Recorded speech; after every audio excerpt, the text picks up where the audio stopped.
Hello and welcome back to another Patreon process video. So this is the first video of 2023 and I just want to say Happy New Year to everyone, and once again thank you for supporting me here on Patreon. It really means a lot.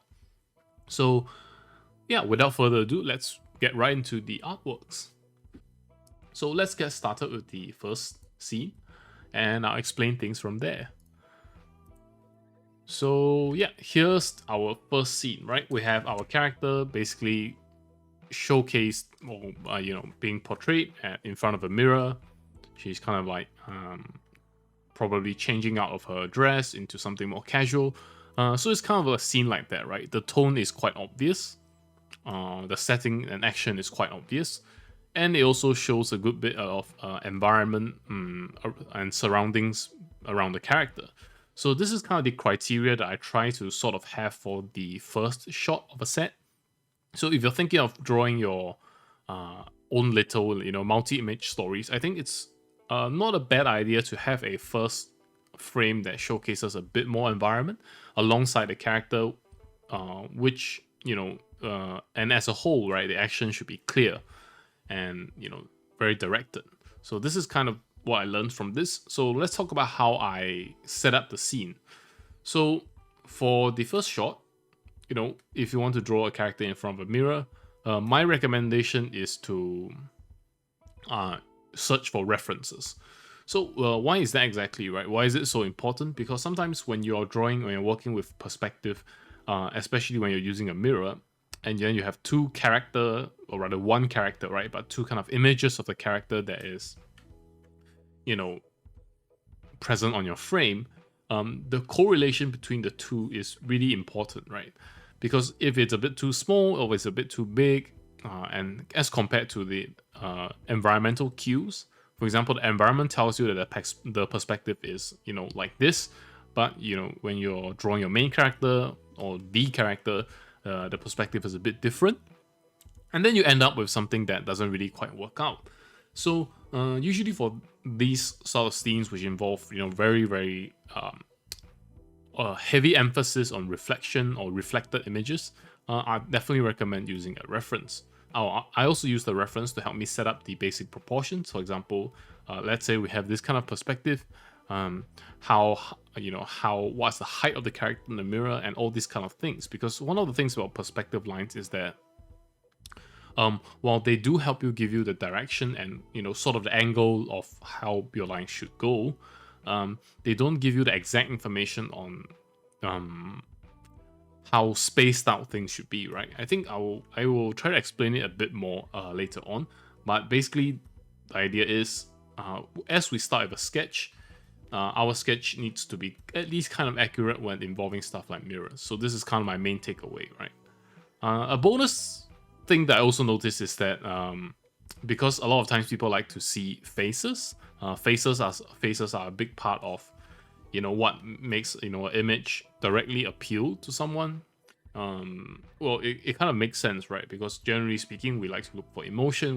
We like to look for someone's face when you're talking to them or when you're looking at them. It gives us more information, especially when, the scene kind of doesn't really give us much else. For example, if we're having a very mysterious scene, we could have the character, just facing the wall without the mirror. That's totally fine. But if we're having a scene where we're trying to showcase less of a mysterious moment, but more of like a quiet moment and stuff like that, it's more descriptive, then in that case, you'll want to, make sure or try your best to have the character's face somewhat in the frame. So that's also one of the things I've learned, although of course that could vary a bit from scene to scene. So moving on from a basic sketch, the challenge for this piece is really the lighting. Because the end result, the lighting is quite obvious, right? It's just basically a top-down light. The character is kind of half in shadow, half in light, stuff like that. It's quite simple. But when I was figuring out, when I was starting to figure things out, there was quite a few options that I thought I could go for. So I wanted to showcase one of the options here, right? So for this option here, there was a couple of choices I could go for, right? I could go for this sort of very overpowering lighting. How do I put it? I could go for something like with a very strong reddish light. But the issue with that is that if I go with a very strong reddish light or have like a really red painted wall, in this case, right, or have an environment that is very red or reflects a light in a way such that there's a lot of red bleeding into the surfaces around around the environment, you have this kind of more dramatic kind of lighting, right? Because you see there's a very deep red here, you know, the whole entire wall surface that is kind of facing us is red. Because, for example, in this situation, what would be the case is that, what would the scene read as is that this wall is just painted red, right? It's like this, how do I put it? So this rust colored wall, the paint is just this color.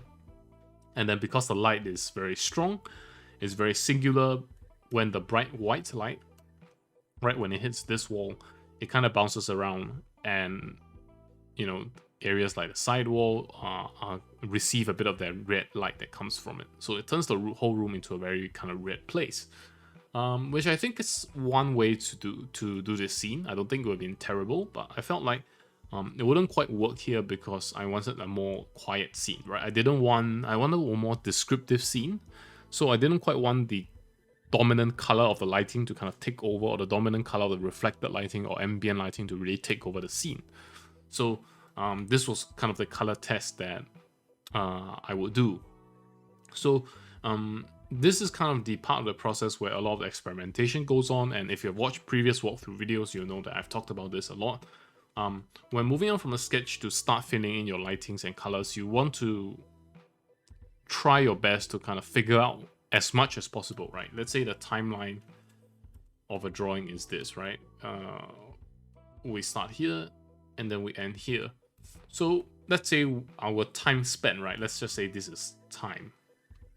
So if our time spent is only here, let's say we spent about 1.5 hours, right? Let's say we spend 1.5 hours on this, on these two stages combined, right? The sketch stage and the sort of draft lighting stage. So if we spend 1.5 hours on this combined, but making use of the rough sort of format and presentation, we can sort of try and, let me use a different color, we can sort of try and project into the future, maybe until like this part of the progress. We could kind of try and see what it might be looking like later on. So this is the reason why I like to sometimes go very heavy or very quickly into the color stage, because it allows me to sort of get a hold of what the drawing is going to look like. So from then I can make decisions, because right now if we have this very reddish scene, you know, and the answer is like, yeah, I don't really want this. So it saves us the time from, if we just go here and then we build up very methodically. If we just build up, and then by now we might have spent like 20 hours at this point, and then we realize, okay, this isn't what we want, and then, you know, we're in trouble. And it happens a lot to me as well. But generally, I think it's a good idea to try and at least attempt this kind of projection to see how things will go, so you can make a slightly better call. And of course, you know, you can adapt on the fly, you can make a lot of choices and change things up as you go, but, you know, this is kind of the reason behind this sort of second step. So for the third step, I decided to go for a more directly illuminated area. I wanted the whole sink and wall area to be more brightly lit. I didn't want it to be too dramatic. I wanted it to be more of a quiet scene. And so this was my sort of choice that I went for. What I also wanted to do was to have a lighting, or rather some light coming from behind the character, right? As you can see, this sort of cyan or teal light that comes in from the back, right, on this part of the sink, on this part of the back. So this is kind of another thing that I want to talk about, is that when we're trying to light a character or light anything in the scene, generally speaking, try to have a minimum of, how do I put it? Usually people, you know, in film, they say there are, you know, 3 lights. There's like the fill light, there's like a key light, and there's like a rim light. I believe that those are the terms. I'm not too sure, but generally the idea is to make sure all parts of the character are at least somewhat illuminated. So even if areas where it's very dark, you want to at least hint at the volume, you want to hint at the form a little bit. So this is kind of why I decided, okay, I want this light coming in from the back to add this extra touch the character. So as you can see here, it's really rough, right? The colors are wrong and a lot of stuff is not quite right. But the point of this stage, as with before, right, is to kind of spend a bit more time and then project out to see, okay, so is this the kind of scene that I like? Is this the kind of scene that I want to continue to work on? So if you take a look at the top right corner of my screen, which I always tell you guys to do, this is the navigator, or basically the thumbnail machine, right? So instead of zooming out all the way, you can just take a look at the top right corner as you paint. So what it's telling me right now, or what it's telling us right now, is that actually if you look at it carefully, since the third frame, right, all the way until the very end, the character doesn't change, or rather the thumbnail doesn't change, excuse me.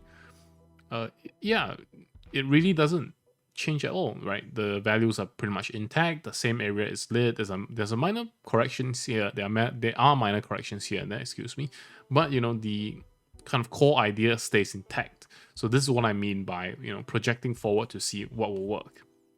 Now if we zoom back in, clearly the, you know, the level of detail looks completely off, it looks terrible, this is not a complete illustration, and yeah, so we keep working on it. So now we reach a more sort of painting stage of things. Basically, you know, you just sit back and paint. The difficulties that you can encounter in this stage would be, for example, we find some mistakes from earlier that we didn't correct. For example, this back here is really drawn quite badly in terms of perspective. I want it to be kind of flush against the wall, but it's kind of jutting out. There's a bit too much space behind here. And all these are things that when you're sketching very loosely and you're focused on a big picture, you don't really notice until you kind of go in a bit deeper and start working on the image in detail.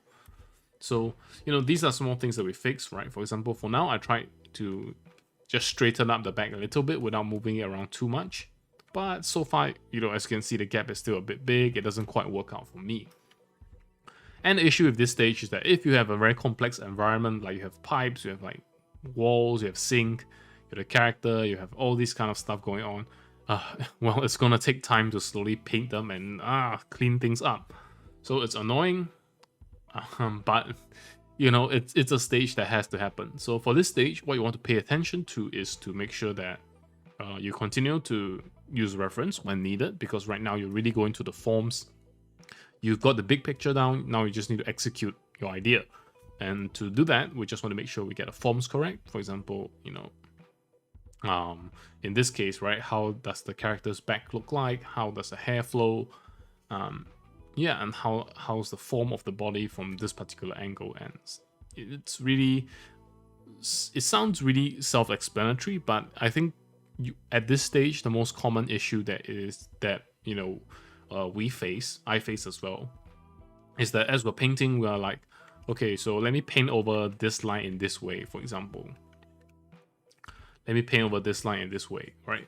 I paint it over, you know, the line is gone. I feel like I've fixed things. So, you know, I look at it and say, yeah, you know, I'm cleaning things up. I'm just cleaning. And after a while, you start doing it a little bit blindly. And then when you look back, especially let's say when you flip the image, right, you look back and say, okay, this looks wrong. And then, you know, you have to undo it. You have to get rid of it. And then you look at your rough sketch again and like, what exactly do I do for this area of the shoulder? And then this is the kind of stage where if you're not experienced with the particular pose or angle or form, you know, you get into a bit of trouble. So my recommendation, as always, is to, especially at this stage, don't hesitate to use reference. Find plenty of references to kind of help tell yourself what the forms here should kind of be like, and then start working in things evenly. That is my recommendation, right? To try and work things in a little bit more evenly, so you can have a look at how the whole image develops together. And another small thing to add on is that perhaps you can also spend a bit more time near the head area of the character. Or rather, usually the focal area, right? Sometimes it could be other part of the body, it could be like the hand. But now I would say spend a bit more time here, because that is generally where the eye of the viewer goes. It's where your own eye goes when you look at your drawing, right? So you want to work on these areas first. On one hand, right, it's good for technical stuff, on the technical side of things, because you figure out, you know, how the important area is drawn. You want to correct any issues that might arise quickly, stuff like that. On the other hand, right, it's also good for your confidence, because if your focal area is done and you're like, okay, I like the look of this, I like how it is, I like how it turns out, And then you have more energy to commit to the rest, right? Because you're working on like a small detail in the sink or something, and then you scroll back and it's like, okay, the sink looks fine, but I'm still not sure whether this drawing is good. So this is kind of my recommendation. At this stage, when you're cleaning things up, use plenty of references and then pay attention to focal areas first. So yeah, and then moving on to the next stage is where we've cleaned things up even more, as you can see here, right? And in the process, we have introduced some errors because of me cleaning things up. It's like, okay, let me just get the forms right. And then, you know, sometimes we don't pay that much attention to proportion. Even the best artists do it. I don't, by that, I don't mean me. I mean, like, people who have way more experience than me. Sometimes they post process shots and then you notice that they do a lot of cleanup at the start and then they're like, okay, this whole thing is not quite what I want. And then they make big changes even after, you know, a high level of rendering, right? So at this stage, I would say a good friend of yours is the Liquify tool. So Liquify, well, you know, people use it to make memes and stuff, but actually it's really good because the Liquify tool allows you to adjust proportion very quickly. So let's say we feel like the character's waist is a bit too low, we're not really getting the waistline. So we can try to do this. We can try and make the waist a bit more clear. Right, we want to adjust the size of the character's chest or thickness of the arms from the perspective. These are all things you can do with Liquify. So this is really good for manipulating form, especially when you have painted it to a certain level of clarity. So at this level of clarity, you know, by using Liquify, you're actually moving forms around. It's almost like you're sculpting in 3D. It's not so much you're painting anymore, you're really just sculpting the forms in 3D in a sense, because you've already painted things so much. Now, of course, right, it's not perfect. You'll still have to do a bit of touch-up. But Liquify is really powerful because it allows you to make a lot of changes on the fly without having to repaint everything a bit by bit. So it's really, really powerful. And so something like this can be a change that is made really quickly rather than me just, you know, painting this in, painting this out, stuff like that, right? It's a powerful tool that you should try to use more often when it's applicable, excuse me. So you can also go back and forth to see, you know, how things are looking before and after. Is it a good change? Is it a bad change? Stuff like that. So I did see a comment somewhere. I apologize if I forgot that it might be one of you guys here on Patreon, but someone said the gloves were quite well drawn from a distance. And I want to highlight one of the things about drawing a complex scene like this is that a lot of times you won't have the actual time to go and draw everything in perfect detail. And I think that is part of sort of the art style of each artist, right? Some artists really spend all the time to spend all their time making sure every little bit of the scene is perfectly rendered, it's perfectly drawn, and I really respect that, right? Don't get me wrong, I really respect that. I think it's amazing. It really makes for great visual impact, great visual presence, and it's also something you can go for. But for me, I tend to be more accepting when the piece isn't 100% complete. I'm okay with areas that are a bit more secondary to be a bit rougher, not completely finished. So back to the gloves. So when having things like gloves, right? Let's say this is a pair of gloves that isn't like hard leather. It's more like a softer kind of cloth glove, perhaps, or something of just a softer material, or maybe a leather that is more crinkly. Anything like that. So to kind of capture the characteristics of the item, you just have to draw its form. So that's the best way I can put it, right? The form is one of the most important things, especially when you're looking at it from a distance. We can't really tell the micro texture, so I will recommend spending your time on the form. So what do I mean by form, right? So let's say if we draw the glove, you know, as you would very, very simply. So let's just say the top surface is this color, and then the other glove is this sort of presentation, right? And then this is basically if you just do exercise and say draw the basic form of the glove, and this will be it.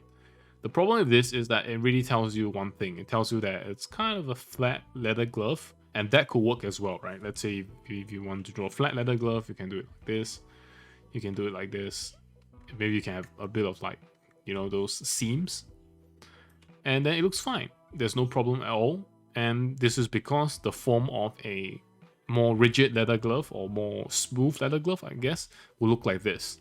So you're capturing the form, it's all good. But if we want something that is more soft, we want something that is more wrinkled, right? We obviously don't want to draw it that way. what we want to do in this case is to simply, for example, draw creases. And by drawing creases is not me making a crease with a single line, right? What I'm drawing here isn't a line. What I'm drawing here is, I can just use a basic brush. What I'm drawing here is the shadow being created by the crease. And what I'm drawing here with this stroke is the highlights of the crease.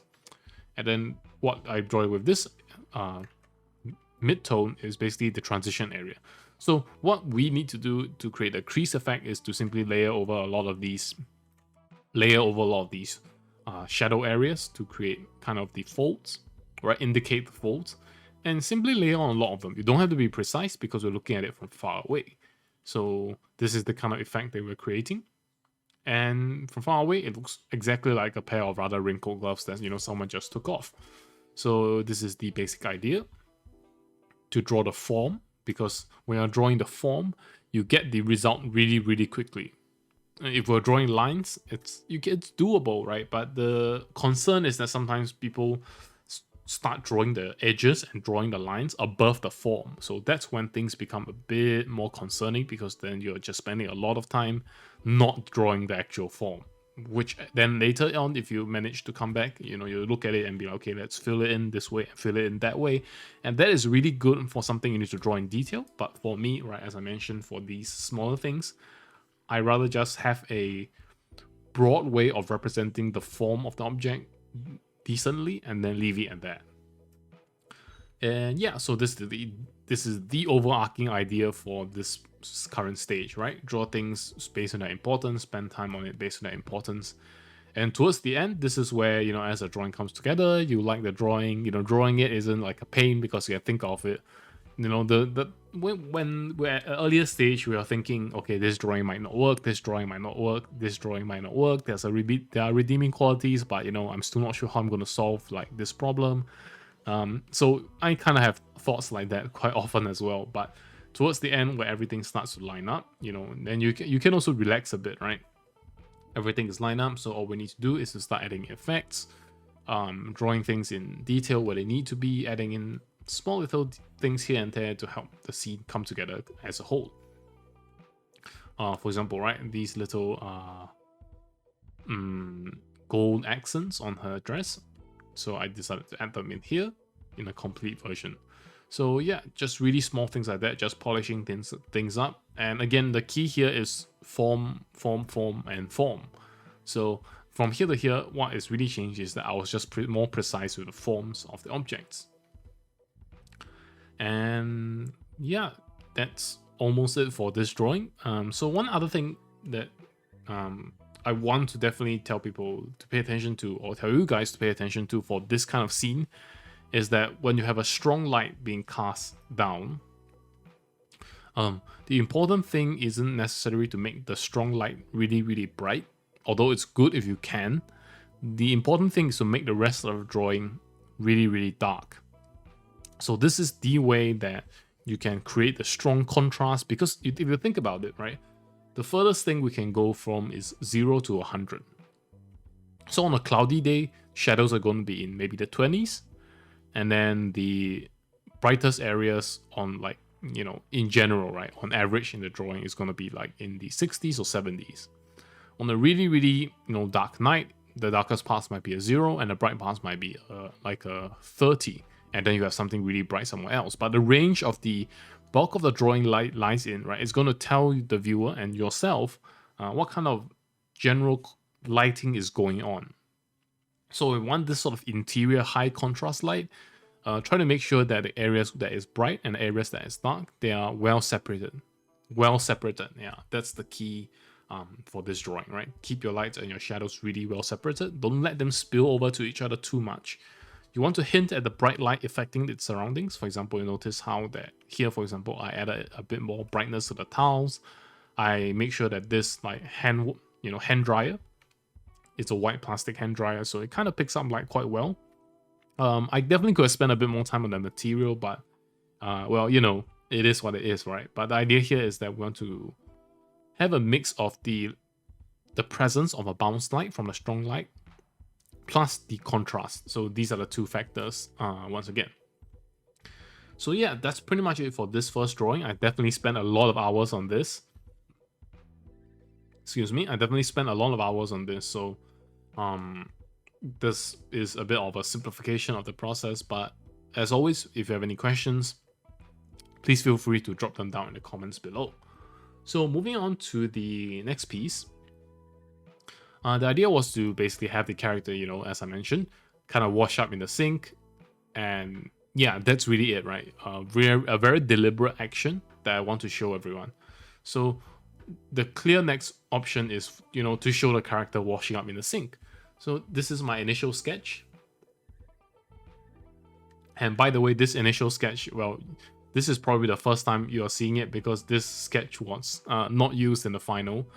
And this was my initial sketch. I have the character kind of leaving over the sink, you know, washing her face. And the issue with this is, you know, I felt like doing it this way, it wasn't quite dramatic enough.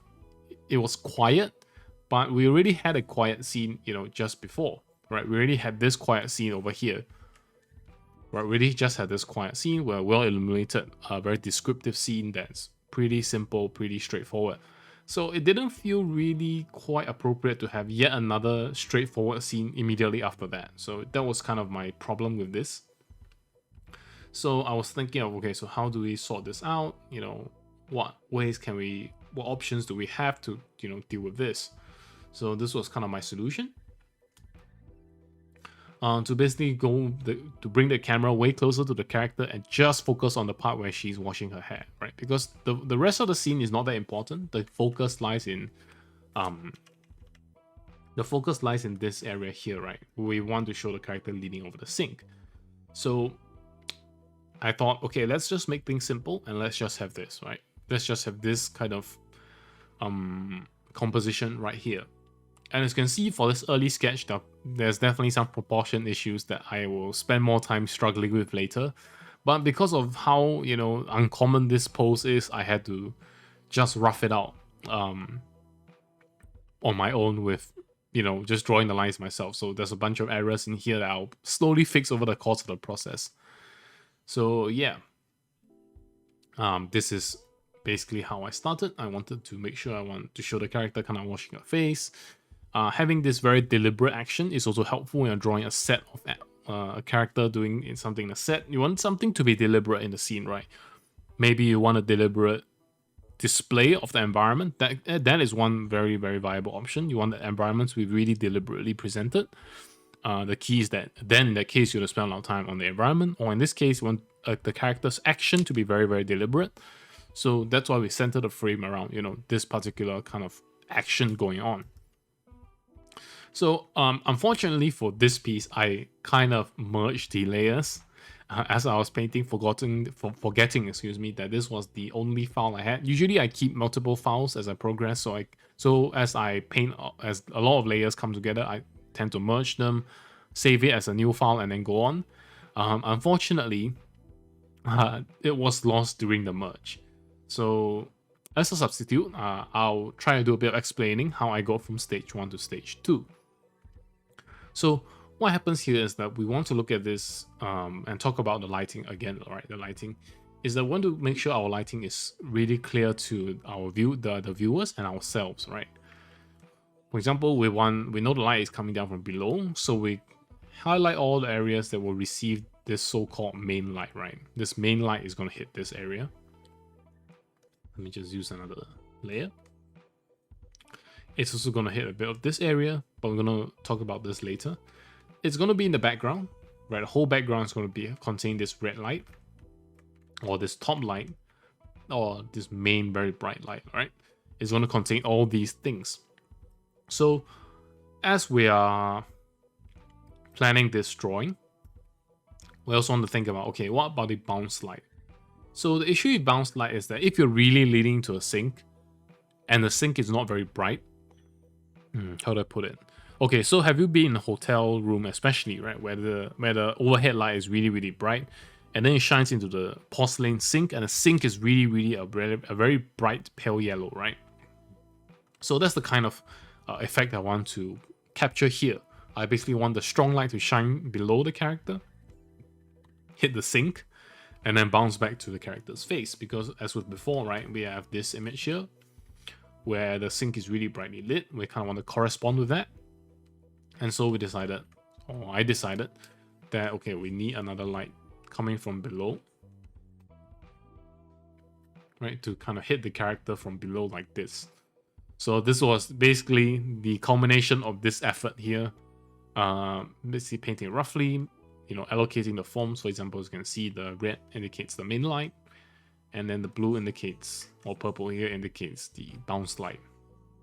So again, right, the bounce light, as I mentioned before in the first image, the bounce light is really important to help you indicate how strong the light is, right? Because a really strong light is going to illuminate something like, for example, a porcelain sink really well, and then that bounce light is going to be very apparent, even on the character that's a distance away.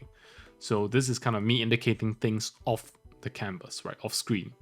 So sometimes we feel like, okay, I need to zoom into the character. For example, on the left image here, right, we're keeping both the character and the sink in frame, but because I actually didn't fully do the bounce light as much as exaggerate as strongly as here, right, the overall lighting feels weaker, right? It just feels like a rather weak light bouncing down, and then that's pretty much it. But for this drawing here, I made sure to kind of deal with that problem, and I have the bounce light coming up pretty strong. So yeah, this is kind of the idea behind this as well. And stuff like this jade bracelet, which I made in this case to be a bit more reflective. Excuse me. In this case I made it to be a bit more reflective, is also to help with the bounce light. So to really kind of brighten things up from below, and to give the impression of a really strong light, which we showcased in image 1. So progressing from here to here, one thing to notice is that I'm really loose with the hair. I just go free and easy with the hair. And if we look at frame 1, we'll actually know the character's hair isn't that long, right? Especially her bangs aren't that long, but I just decided, hey, whatever. I need this, and I'm actually gonna bet that most of you didn't notice that until I just said it. This isn't a gotcha moment or anything like that, but really, I just want to say that from frame to frame, sometimes you have to prioritize the frame itself rather than the continuity. The continuity is great, but sometimes you can get away with stuff like hair being a bit longer in the next frame, just for a frame to look a bit better, unless it's really specific. And then we're trying to work the exact hair length into the for example, into the next frame. What kind of composition works well with the hair length. Maybe a composition where we're looking at this action from in front of the character, then having the hair a bit shorter makes sense, and stuff like that, right? So for now, right, as you can see, I just decided to make the hair longer to make things a bit more dramatic. We have a braid coming down on the side, and yeah, stuff like that. And then moving on to the next frame is basically the same thing, but me cleaning things up using a soft brush. A lot of people ask me, how do I clean faces up, because I paint pretty roughly normally, and how do you clean areas like a face where we need the kind of precision, right? Because it's a focal area, it's well lit, stuff like that. We can't really go in with too rough a bunch of brush strokes, for me at least. So usually I just use my airbrush. This is the brush pinned to the top of our page. Within the brush set that is pinned to the top of the Patreon, so you can get it really simply. It's basically a default Photoshop airbrush. And then we just kind of brush things like this. But one important thing to note is that we still are painting the form, right? We're not just brushing over the sake of we're not just brushing over the skin for the sake of brushing over the skin. We're still painting the form, right? Because right now you can see this shaded area is the side of her face. The side of her face is not quite facing the bottom of the sink, nor is it facing the top of the bathroom. So it's not receiving light, or rather it's receiving the least light out of all these surfaces. So we're gonna have to use the soft brush to kind of indicate this area as it is, right? You have to be decisive. Just because you're using a soft brush doesn't mean you become indecisive, you become very soft. The area, because it's a soft brush, everything can be soft. No, right? You still have to be very decisive with a soft brush. For example, right, sometimes the edge needs to be harder, but still not completely hard. So for example here, right, by creating a bit of a hard edge here, it's going to tell us that her cheekbones are a bit sharper, right? If we want her to have a bit of a rounder face, the cheekbones aren't so her cheekbones aren't so sharp, right? And then you can tune things down a bit, make it a bit softer and stuff like that, right? So sometimes, let's say we're drawing a character more realistically, we might want to indicate the cheekbones a bit more. So, you know, we want to go for a sharper look. Where sometimes we want it to be a more like a, how do I put it? We want things just to look a bit softer, just generally. Sometimes maybe you're drawing like a more of a cute scene, stuff like that. You know, we can soften things up, or more of a casual scene, right? You can soften things up. So very minor things like that, but you know, pay attention to the form as well, right?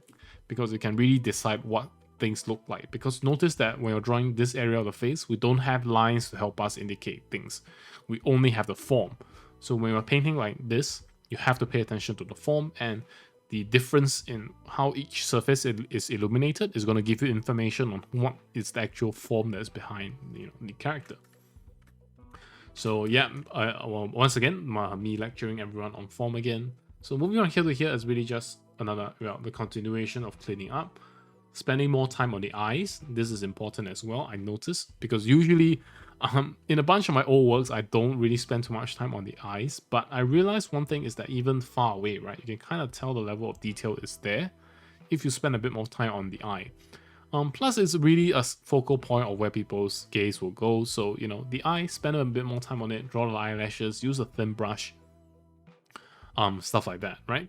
Speaking of it, when we're drawing with a thin brush, I think it is kind of the definitive moment where you're actually drawing detail. Right? When you're drawing detail, the easiest thing to do is the easiest thing that you can do to go into detail drawing mode is to use a thin brush, like a 3-pixel brush or 4-pixel brush. That's really going to allow you to draw the details, well, in detail.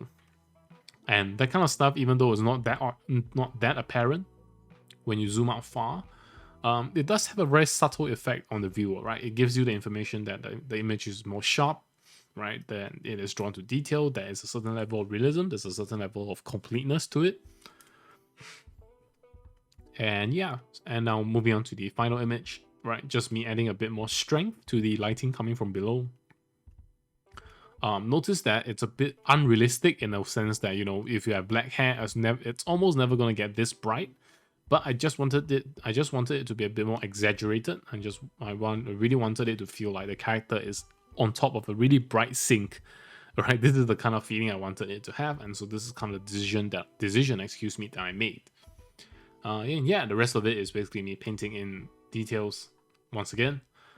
For the hair, I think I still have a ways to go, but in general, drawing hair in detail is the same. You try to go down to smaller brush strokes. If you're very close up, you also want to try and show a bit more hair strands here and there as well. So the difficulty of this piece, well, I guess mostly is in the pose. Getting the pose to feel somewhat natural, because it's really easy to feel like the character is craning her neck too much, or her neck is kind of like tucked in too much like a turtle.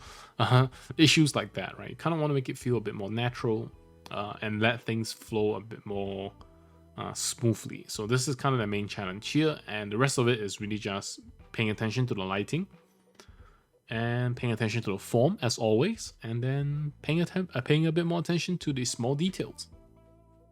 So yeah, this video is getting pretty long, but I'm really happy with how this piece turned out, so do excuse me if I spend a bit more time on this. But now let's move on to the next piece in the set. So for this one, as you can see, I put in the upper left corner, I have no idea, or I have very little idea how to draw, you know, someone washing their hands sort of gracefully, right? So this is where I started with a reference. So this is probably like advertising for like, you know, those kind of hand creams or like, you know, stuff like that, right? I don't really know. But these are really great, right? Because the thing about Pinterest, which is what I use to find this, is that once you find one image of this nature, it really recommends similar image very competently. So you can, so for example, you find something roughly hand related, it might prompt you with something like this. So this is a pretty good reference image because it tells us, okay, so how can we have the hands stack up and interact? So this looks pretty good. So I decided, okay, let's go with this particular pose for our shot. So, you know, here is a bit more straightforward. We follow the reference, we kind of get the angle straight because the angle is nice, the angle is good. But we want to pay attention to our own context, right? We want to showcase things going on in the background. We don't want, you know, exactly what this image is doing, right? We want to change things up just a little bit, but we want to keep the big picture because we like some of the aspects of the reference. So that's what I mean, right? For example, the lighting here is from the side, but we clearly can't use the same lighting because our lighting is from on top. And the shadows here are also completely different. Whereas here, our shadows are cast by the character leaning over, you know, the basin. So this is the sketch and these are the shadows here. So this is the shadow area here, right? The character is leaning over the sink and stuff like that. For example, if we didn't draw the shadow here, it would be really strange because once again, right, as I just talked about, things off screen need to be informed. You need to inform the viewer of things that are off screen as well, right? Just because you can't see it doesn't mean it's not there. And this is a really important like point of detail that I think is good to remember, because on one hand, right, it not only adds a layer of information density into your piece, because without these shadows here, you know, it's just water flowing down onto a pair of hands. You know, it's not enough. But if we add in the shadow, right, and in a sense, this is a pretty commonly seen shadow because when you lean over the sink and your light is above you, you kind of get this effect as well. It doesn't need to be too precise, right? Which is also gives us a bit of leeway to play with what areas we want highlighted, where we want the transition zone to be, from light to shadow and stuff like that. So excuse my voice, yeah. So this is the another thing I wanted to emphasize again, right? Drawing things that are off screen, adding more information to your piece, because sometimes the framing might be tight, but you can still have a rich set of information on screen, you know, to tell people, you know, what is going on and to convince them that, you know, in fact, what you say is going on is actually going on. And then moving on, basically adding in some color, simple skin tones, nothing too much to talk about here. But one thing I do want to talk about is that, let's say you're drawing a sink here, for example, and you're sketching things out, you want to find the colors that you want to use. Generally, my advice is to avoid the pure grays. The pure grays are pretty bad because it really eliminates all color. So at the very least, right, I would prefer to introduce a little bit of color. So I added this slightly kind of yellow tint to it, because as with our first image, right, our sink is a bit yellow, so you know it fits. Plus, you know, it indicates grime. You know, the porcelain is a bit old, stuff like that. It's a one thing to pay attention to as well, right? If you have something that in your mind is pure white, try to give it a little bit of color one way or the other on your drawing. So moving to the next step, I got rid of the jade bracelet for a bit to, you know, kind of figure out how exactly the hand should flow, and then add in her manicured nails with black fingernail paint. This one I'll talk a bit more later, but you know, there's the blood effect as well. So for this kind of more special effects type of look,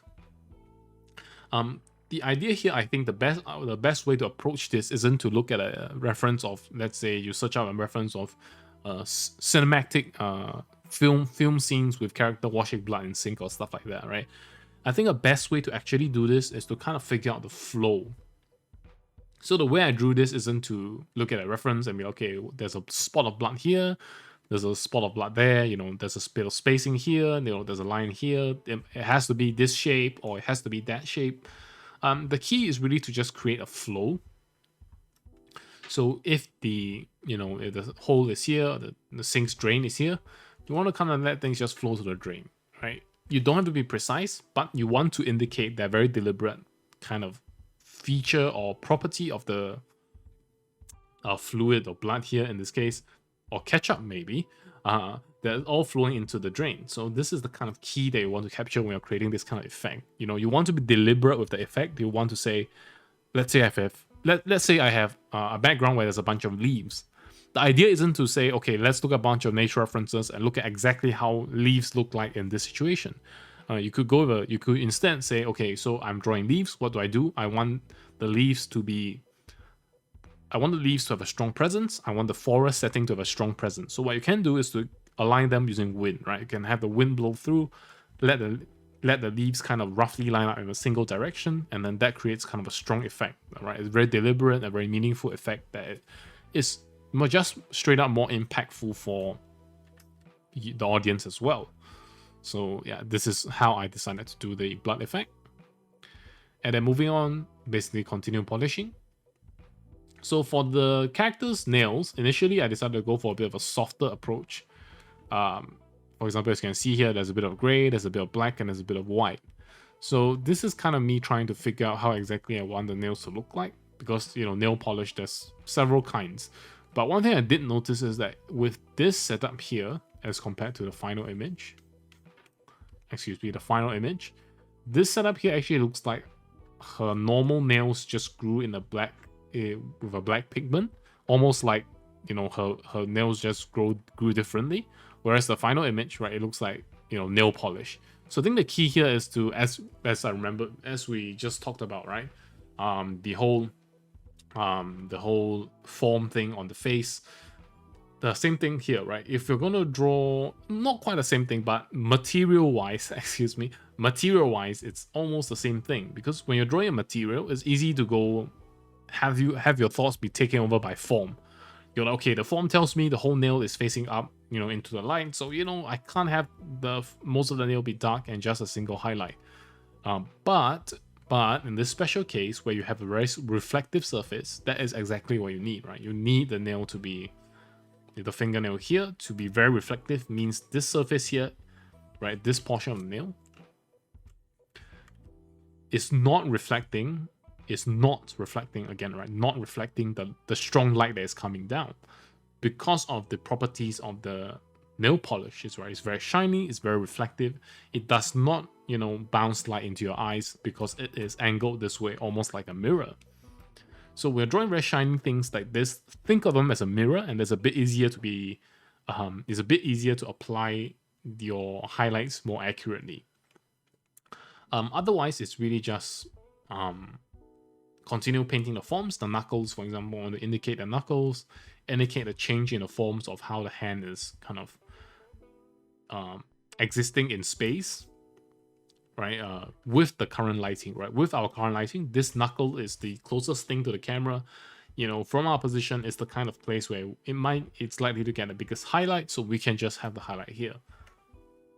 And I also indicate the water flowing down, because this is where I want, you know, the water to be running down her hand, right? She's washing her hands, so it looks weird if you're just holding her hands out into the sink. Once again, right, this is also where we deviate from the reference, where in the reference, someone's applying like soap to her hand or some kind of face wash cream, I guess. And then here, well, we're actually just using water. So yeah, for this, we're really just cleaning up. Nothing too much to talk about here. Cleaning up, like drawing stuff like this, which I think is like surface tension stuff. Very, very roughly, no problem at all. You just want to indicate a direction and be deliberate, right? You don't need a lot of it. You just need some of it. Make sure it's somewhat visible, and then have your intent clear. So that is pretty much it. And then yeah, drawing the water. This one, you know, couple options here. You can go and search up references of people washing their hands, and then you can see exactly how like this column of water reflects things around them, and then just go with it. You know, this is really simple. There's nothing fancy about this at all, but because I captured the very basic characteristics, it, especially from a distance, it looks perfectly legit. And to finish off, yeah, that's pretty much it, right? We make sure the water, and notice the water flowing off the character's hand it's probably not the best, but it also captures the property, right? Sometimes when you wash your hands, you know, there's like a thin film of water that kind of flows off your hand, and this is the effect that I'm creating. And all that I needed to create this effect was just to have these simple one stroke to indicate the highlight, one stroke to indicate the shadow being cast, because remember, water is also pretty reflective. And if the area under the skin is being blocked by a portion of water that's very, very reflective because it's at an angle, it's going to cast shadow. So have that cast shadow, and have the rest of it be transparent. Don't touch it at all. And yeah, you got it. Water flowing down the hand, and that's it, right? It's not perfect, but If I draw this again, I'll have a better idea of how to approach it. I have more confidence, stuff like that. Otherwise, I add in a bit of small sprinkles of particles here and there to kind of make sure the character's hand is clear, is taken care of, stuff like that. And yeah, if you notice, even the shadows, I still have a bit of roughness going on. Not perfectly drawn, but actually, once again, right, the idea is pretty clear. Have the direction that you want that is visible. Pay attention to areas that's in the focal zone. Pay attention to your materials. Pay attention to form, and then yeah, you got it. It's an image that's going to tell people what you want to tell them. You want to tell them that the character is washing their hands. This image, and with the kind of tips that I said, that is going to do it for you. People are going to be able to get the message, and you're going to present something that's reasonably clear enough that it's something that people will enjoy looking at. It's going to be attractive to the eye. It's going to be fun to look at, and yeah. And so this video is getting super long, so once again, let's move on to the next piece.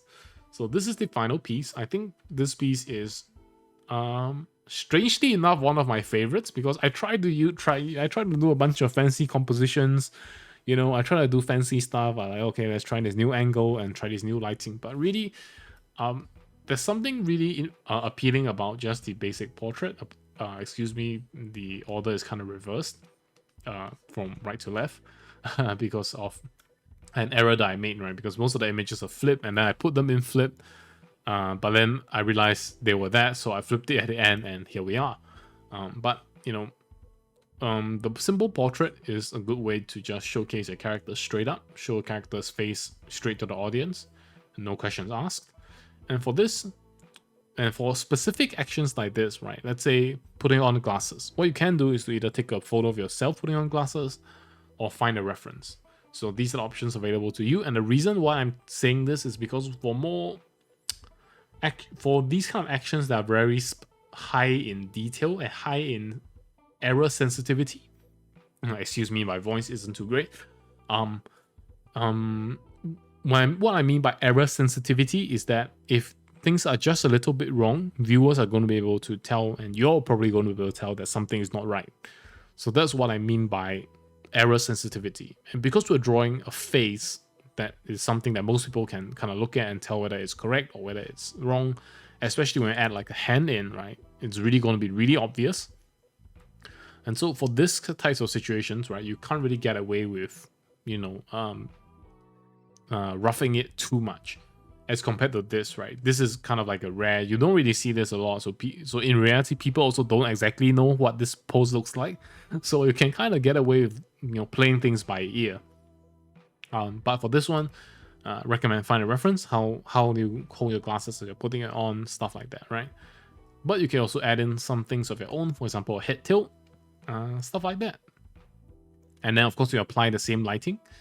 Although we do take a bit of liberty, once again, right, if you recall me saying, sometimes you have to prioritize the individual drawing just a little bit. If the lighting here, for example, right, in the final image, it doesn't exactly line up with, this reflection, but it's close enough and it helps the image look better. So, why, whatever, right? Even in film, sometimes, and not sometimes, a lot of the time, they actually change up the lighting in the same scene from a different angle so they have a better shot. And it's one of the things that people don't notice because, once again, the intent is clear, the presentation is obvious, the presentation is clear, it's directed, it's meaningful, and then people overlook like the really small things that essentially don't help the image, right? So yeah, so to start from straight away, for this image, I decided to go with more of a grayscale approach to do my lighting a bit more diligently rather than jumping into color first. The reason here is, as I said before, the error sensitivity is high, so I want to make sure the form is accurate, right? Because, the character's framing, her hand, those are not going anywhere, right? I have my prediction timeline, as we talked about just now. We have our prediction timeline in place. I'm not worried that this drawing will go horribly wrong. I know where it's going. I have the lighting locked in. So what I want to do is to pay attention to the form. Whereas in the first image, right, I'm not sure how exactly I want the lighting to be. There's so many variables in this big, pulled back drawing There are so many ways to modify the character, change the environment, stuff like that. I want to kind of lock in the whole image first, right? As my diagram here says. But for this image, because we know pretty much how it's going to end already, we have the colors, we have all that, we pay attention to the form because that is the relevant information that we need for this specific composition. And so moving on from here, right, as I said, very predictable, add in some skin tones, add in the light, add in the local colors, and, you know, easy stage. Next stage, for example, I realized, okay, so let's not have her be naked under the jacket. That's kind of weird, right? She changed out of her dress, but if we give her something casual like a black shirt, I think that will be perfectly fine. And then a bonus or side effect of that is that we can actually move it a bit closer to we can reduce the amount of highlights on the bottom of the frame, right? Which is good, right? But generally speaking, we're trying to keep the highlights to her character's face. And one way to do that kind of naturally is by having the black shirt. And so in this stage, we also, you know, add in the bounce light from, as before, right? The bounce light onto the parts of the hand that are facing downwards. We have like the transition light. This one is more like a, how do I put it? This one is kind of how, well, I think sometimes people get this confused with subsurface scattering, which is kind of how when you put your hand in front of a very bright light bulb or torchlight, you know, you can kind of see it being very red, right? Or let's say your nose, you're taking a photo of someone in the sun, and then the sun is behind their face, and then their nose has this like really red tint to it in areas. That's one thing, right? Or let's say you are shining your light down at an angle, and then it kind of picks up the translucency of the skin. But for this stage, I believe, I might be wrong, but I'm quite confident that this kind of color transition isn't so much that, but it's just a case of light being, let's say light is at a full power here, right? Light is at 100 here, and light is at like 60 here. So it goes from 60 to 70 to 80 to 90. So the thing about level 100 light is that it's very bright, right? It kind of blows out the skin tone, right? It just makes it super bright in bright light. You can see it in photos, you can see it in real life. But let's say we have 70 to 90 light, it's gonna bring out the skin tone just that amount, right? It's gonna make it, it's gonna bring out your real skin tone. But 60 light is gonna be in shadow enough that you don't get the color of the skin too much, right? Because remember, when in shadow, the color of your skin, or generally all color in shadow, is a bit more muted. So the color in this middle zone is the strongest, right? So it's not quite subsurface scattering, because any object that is not translucent at all will kind of give you this effect as well. So yeah, this is the kind of effect I'm doing here with this. Subsurface scattering, excuse me, might be a bit more, you know, towards the translucency side when you're at an angle that you can see the transparency of the skin a little bit. That one's a bit hard to pull off. I still have to talk about it a bit, but this is kind of the rationale behind this. So do think about it as you paint, right? The kind of how light spills over just a little bit, and it's just in the right zone for the color to come out. Yeah, moving on, I decided to add in a bit more color to the lighting itself. I wanted it to be a bit more of a warm light, because that is actually something I like from this first image. I like that the light is a bit warm, so I also decided to add a bit of warmth to the light. You know, layers and stuff like that.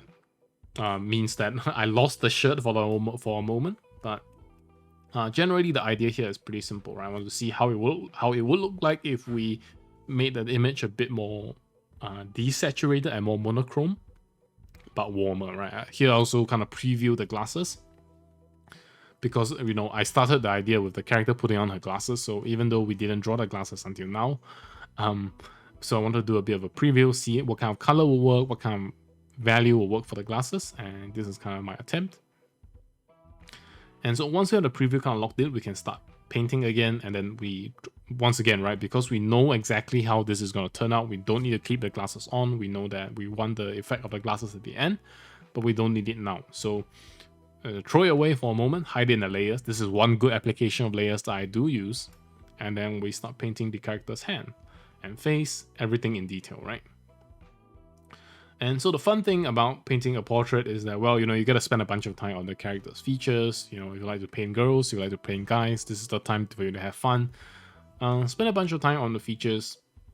Once again, pay attention to form. And yeah, that's pretty much it, right? There's nothing too much to talk about here. Once again, right, with the fingernails, as you can see, I almost forgot the nail polish because I'm working on all 4 of these kind of concurrently. And it was towards the end that I decided, okay, right, I want this character to have that black nail polish. So yeah. Anything else too outstanding here? Not really. The background, I just wanted it to be kind of a depth of field effect. So yeah, simple stuff like that. Just drawing some lines, indicate like the bathroom doors, the cubicle doors, like the hinges.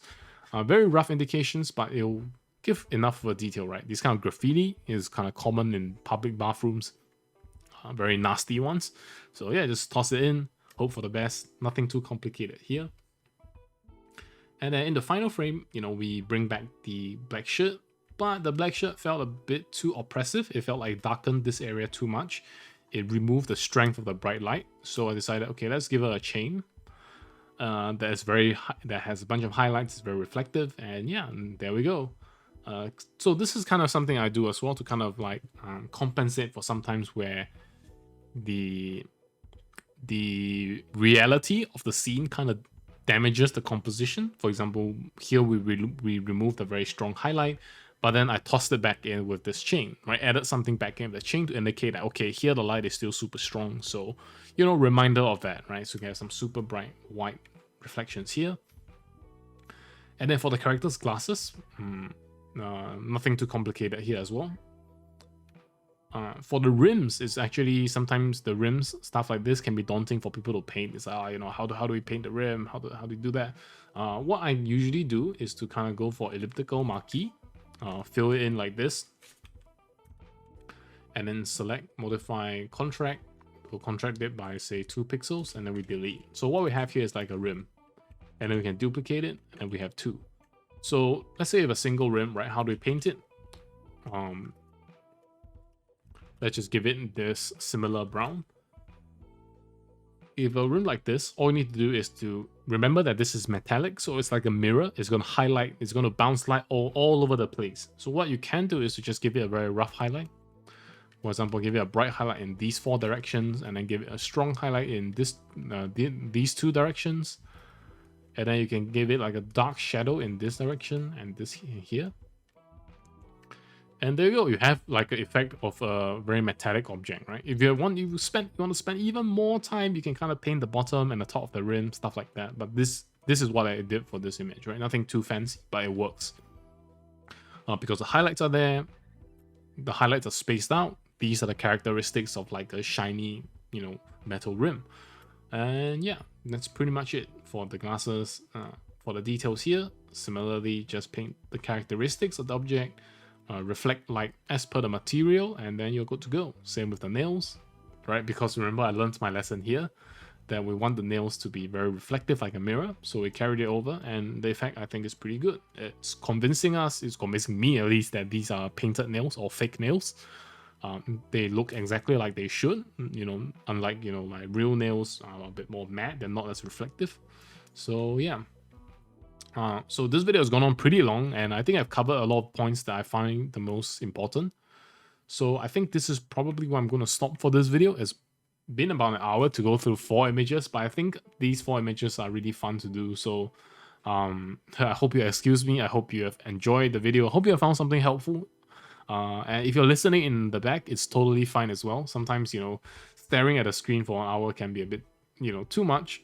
Or you can play it on ×2 speed. It's all up to you. But I just want to say once again, thank you guys so much for watching the video and supporting me here on Patreon. Once again, Happy New Year, and stay tuned for the tutorial video. We're going to be very, very close to wrapping up the mega tutorial very soon. So I hope you look forward to that and stuff that comes after. So once again, thank you and see you.